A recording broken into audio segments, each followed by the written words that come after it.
Bene, eccoci qua con Giovanni Battistel, oggi una partita giocata alla grande da tutta la squadra, ma abbiamo avuto soprattutto la sorpresa di vederti in campo, un ruolo difficile fare il secondo, il portiere in panchina è sempre una sofferenza penso, come ti senti oggi? Stare in panchina è sempre una sofferenza, soprattutto per noi portieri. Sai, davanti c'ho anche un gran portiere come Favero, però devo sfruttare le mie potenzialità per diventare titolare io. Eri un po' emozionato oggi, come l'hai vissuta in campo?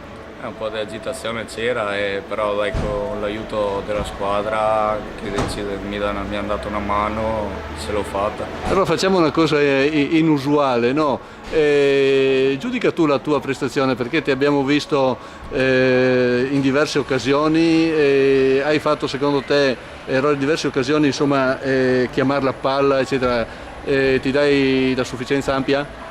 Sì dai, a parte un'uscita che ho fatto un po' avventata, però la sufficienza penso di averla presa. Pensi che ci sia spazio, visto che mancano 3 partite, abbiamo portato a casa insomma, quello che erano gli obiettivi della società, insomma eventualmente se il mister ti chiama tu sei pronto? Sì, come ho dimostrato oggi sono sempre pronto e se il mister mi mette a disposizione sarò sempre pronto a giocare. Vuoi dire un qualcosa in conclusione o va bene così?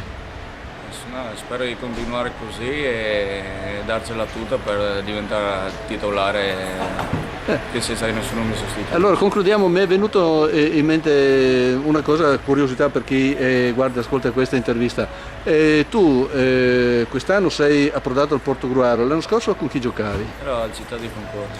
Eri sugli juniores o in prima squadra? Ero partito con la prima squadra, dopo sono tornato giù per giocare un po'. Perciò per te è stato un salto insomma, importante e te la giochi insomma. Grazie. Bene, in bocca al lupo Giovanni. Grazie.